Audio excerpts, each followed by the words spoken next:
fonction-là que vous trouvez en bas de la vidéo. Voilà.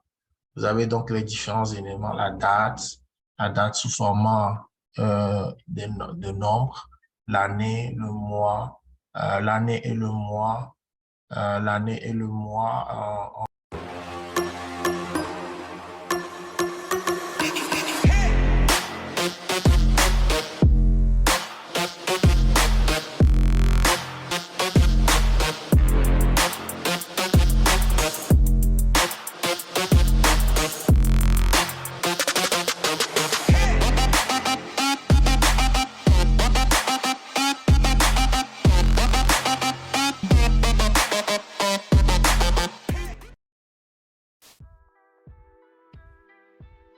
Salut à tous, bienvenue donc sur la chaîne Enoni School. Je suis très content de vous avoir aujourd'hui pour notre première d'une longue série que je nomme le lundi du DAX numéro 1. Donc dans cette série de YouTube, je vais essayer de montrer quelques fonctions de DAX, l'utilisation de certaines fonctions rapidement en quelques minutes pour que vous puissiez être habitué à l'utilisation de ces fonctions. Donc, si c'est la première fois que tu es sur la chaîne Enoni School, n'oublie pas de t'abonner, de cliquer sur la cloche de notification pour pouvoir avoir une notification pour les prochaines vidéos. Je tiens à remercier tous ceux qui me soutiennent, tous ceux qui mettent des commentaires donc, sur la vidéo. Donc, Enoni School, si vous ne connaissez pas, ça veut dire l'école de ma mère. Et là, comme vous voyez à l'écran, il y a l'image de maman qui vous dit merci pour votre support. Merci encore une fois et partagez à vos proches pour qu'ils puissent aussi profiter donc de tout ce qu'on apprend sur la chaîne Enoni School. Alors, on y va dans le vif du sujet. Alors, les fonctions que nous allons voir aujourd'hui dans DAX, c'est les fonctions qui nous permettent de créer des dates dans Power BI. Donc, comment est-ce qu'on peut créer des calendriers dans Power BI? Il y a deux fonctions essentiellement qu'on va voir aujourd'hui, Calendar et Calendar Auto.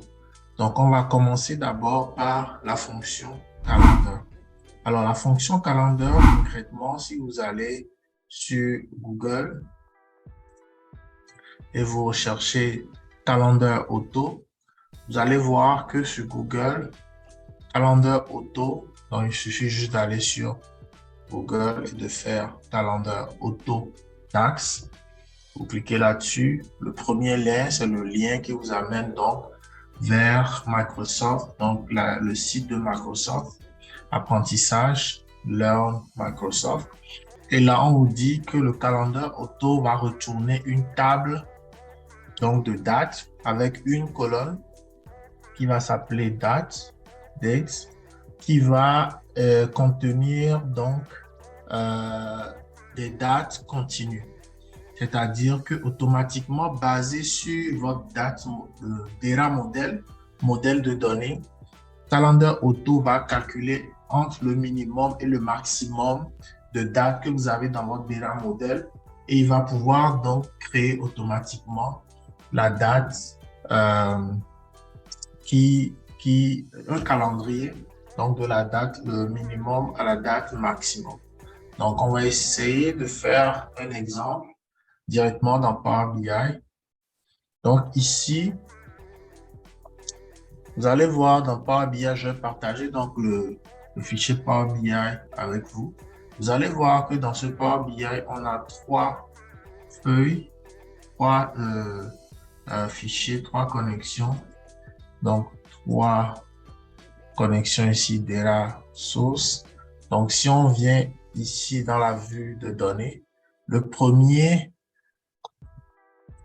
commence, donc c'est juste des dates que nous avons dans ces fichiers-là, donc du 1er janvier au 4 janvier 2023, mais de manière discontinue. Vous voyez bien, 1er janvier, 4 janvier 2023, 1er janvier 2021, 4 janvier 2022. Donc ça, c'est le fichier feuille 1. On a le fichier forecast qui part donc du 4 janvier 2023. Donc aujourd'hui, on est le 4 janvier 2023 et nous montre les dates jusqu'au 23 janvier 2023. Donc un peu plus en avance. Et on a le fichier sales qui Lui commence du 1er janvier 2019 jusqu'au 19 janvier 2021. Donc, vous remarquez avec moi que la date qui est la plus vieille donc dans votre modèle de données, c'est le 1er janvier 2019, puisque c'est la date la plus ancienne, et la date la plus en avant, donc dans le futur, c'est le maximum, c'est le 23 janvier 2023. Donc, la fonction calendar auto, ce que la fonction calendar auto va faire, c'est qu'elle va créer automatiquement un calendrier, mais avec des dates continues du minimum jusqu'au maximum que vous avez dans votre modèle de données. Donc ici, si je viens donc au niveau de mon modèle ici et que j'essaye maintenant de créer une nouvelle table, je clique ici sur nouvelle table. Je donne un nom donc ici, comme vous l'avez vu. Si vous n'avez pas encore vu ma vidéo donc sur le DAX, donc vous pouvez aller le voir. Comment est-ce qu'on crée une colonne, on crée une table ou on crée une mesure avec du DAX. Donc on va appeler table de date ou calendrier. Je vais l'appeler calendrier tout simplement. Donc ça c'est le nom de la table. Et je vais juste appeler la fonction calendar auto. Donc, fonction calendar auto et je fais valider. Donc, vous voyez, donc ça crée donc une table, une nouvelle table ici, calendrier. En plus des 3 autres tables qu'on avait, on a une nouvelle table qui est calculée avec la petite calculatrice que vous avez devant, vous dit que la table est calculée. Et cette table va partir, donc la table, la date minimum, c'est le 1er janvier 2019, comme je vous disais. Et si vous regardez la date maximum, c'est donc le 31 décembre 2023. Donc, la date maximum de l'année fiscale en cours. Donc, votre modèle permet donc de voir la date minimum dans votre modèle de données et la date maximale au niveau donc du modèle de données. Donc, ça, c'est pour le calendrier auto. Alors maintenant, pour ce qui est donc du calendar. Alors le calendar est plus particulier. Si on retourne voir la fonction calendar, faites la requête. Vous faites la même recherche ici dans Google. Au lieu de faire calendar auto, calendar. C'est une autre manière de pouvoir créer donc le calendrier. Mais cette fois-ci, vous devez lui donner la date de début et la date de fin. Donc, votre fonction calendar vous permet donc de créer un calendrier en partant de la date de début, en donnant la date de début et la date de fin à votre DAX. Donc, le start D, on commence par le start D et le ND, c'est la date de fin. Donc, ici, on a un exemple qu'on peut copier. Donc, un calendrier qui va commencer donc du 1er janvier 2015 au 31 décembre 2021 sur le site de Google. On va ici dans notre Power BI. Donc, on va dans le Power BI et on va essayer donc de créer une nouvelle table. Manière de modélisation, créer une table qu'on va appeler calendrier 2. Calendrier 2 et on lui donne la fonction qu'on a copiée. Donc, égale calendar. Donc, ce n'est pas calendar maintenant, calendar date. C'est pas calendar auto, calendar. La date de début, donc on met la fonction, on utilise la fonction date qu'on verra plus tard. L'année, le mois et le jour. La date de fin. Donc, on utilise la fonction date, année, mois et le jour maximum. Et on va l'appeler calendrier 2.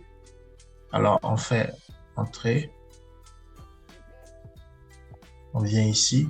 Donc, vous allez voir que calendrier auto part donc ici du 1er janvier 2015. Je vais aussi au 31 décembre 2021. On peut changer. On a dit 1er janvier 2020. Donc, pareil, au 31 décembre 2023. Donc, vous voyez, 31 décembre 2023, la date maximum, si je trie façon croissante, 1er janvier 2020, on peut utiliser donc les dates de départ et les dates de fin. Alors, quelque chose qui est aussi intéressant au niveau donc de calendar par rapport à calendar auto, c'est que vous pouvez donc prendre, vous pouvez lui dire de prendre la date minimum dans une certaine table et la date maximale dans une autre table. Comme vous voyez ici dans ce cas précis, vous avez la date minimale qui se prend dans la table sales et la date maximale qui se prend dans la table forecast. Donc, on va ramener cette fonction. On va retourner dans notre Power BI. On a la table forecast, la date, et la table sales, la date. Donc, on va créer un troisième calendrier, troisième table, qu'on va nommer calendrier 3. Et on va utiliser notre fonction qu'on a copiée, voilà. Donc, calendar, donc faites attention, moi j'ai sales dans mon modèle et forecast comme table, mais en fonction de la table que vous avez. Donc, il va prendre le maximum de forecast comme la date de fin et le minimum de sales, la date, la colonne date pour le début. Et on va utiliser la fonction calendar. Enter. Donc, on a une troisième table qui est calendar 3. Donc, calendar 3 qui prend le minimum de sales. Le minimum de sales, si on retourne dans sales, c'est le 1er janvier 2019, le minimum. Le maximum ici, c'est le 23 janvier 2020. Donc, on vient ici. Le minimum est ici. Si on fait un tri, le 23 janvier 2023, c'est le maximum. Donc, avec cette fonction, on est capable donc de pouvoir créer donc les calendriers en donnant la date de départ et la date de fin dans une table bien déterminée en utilisant le min X et le max X. Alors, quelque chose de très, très intéressant, c'est que vous voyez donc ici que comparativement à Power Query, vous êtes après obligé de créer de nouvelles colonnes pour pouvoir déterminer les mois, comment appelle-t-on, les années, si vous voulez utiliser l'année à part, le mois à part, le semestre, la semaine, etc. Vous avez besoin de créer comparativement à Power Query où on peut le mettre directement dans la fonction. Vous avez besoin de créer du DAX pour pouvoir créer ces différentes colonnes-là. Alors, moi, j'ai développé donc une solution que je vais partager ici en bas de la vidéo où vous n'avez pas besoin d'aller développer un à un le code pour ce qui est donc de votre DAX. Donc, je vais ici vous montrer le code à l'écran. Donc, voilà.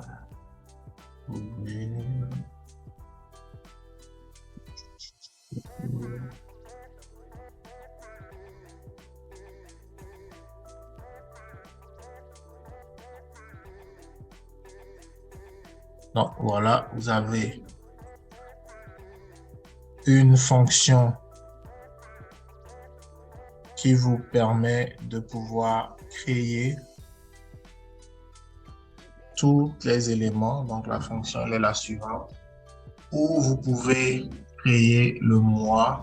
Donc, ici, dans cette fonction, on crée d'abord le calendrier avec le calendar. Après, on calcule la date en forme de integer. On récupère l'année de la date.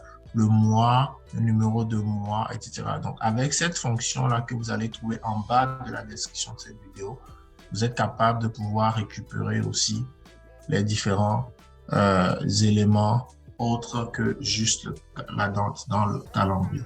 Donc, on va faire le test avec une quatrième table. On va appeler calendrier 4.